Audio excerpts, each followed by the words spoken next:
All right, hey guys, this is Dr. Ohm here. We're actually in the office here with Dr. Kraft. We wanted to go over an exercise to help basically combat that extensor compression strategy that we talked about. So we gave you some stuff in the weight room on identifying it and how you might try to shift what you're doing with a Romanian deadlift or a clean or a snatch to fix it, but sometimes it requires a little bit more specific exercise. So we're going to go over just one simple exercise today to help combat this. And you would use this after or before training, but definitely after training, because remember that we talked about the importance of being able to shut off that pattern once you're done training. We might use it a little bit in training, and we need to spend some of our time training ourselves in the movements that we use in our sport, not using that strategy. But we also have to make sure that we can turn it off. Because really where the damage is done with this strategy is later in the day, or when you're on the field, when you can't turn that pattern off, and then the hips get a little bit tighter, and you start having maybe some knee problems or some shoulder problems or all kinds of weird stuff, all from insufficient abdominal activity and excessive activity of the erector spinae. So we want to show you a simple exercise here. So we're going to have Dr. Kraft get on all fours here. So you're going to get on your hands and knees and sort of squat back so that your belly is going to be able to breathe into your thigh. Okay?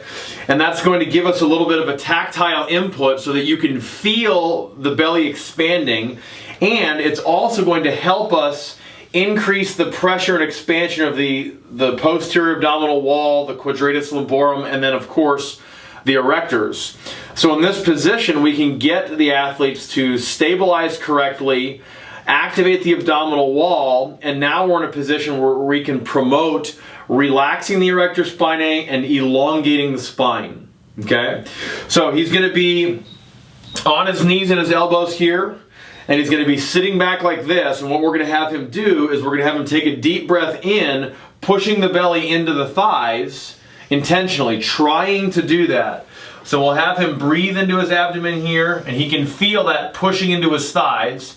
But now here's the hard part. When he breathes in, he's going to maintain that pressure pushing into the thighs, and then he's going to try to pull the ribs down during expiration, maintaining that pressure in the belly though. It's not easy to do. So if we have him breathe in, he'll breathe in, push, push, push, push, push, push, push, good hold.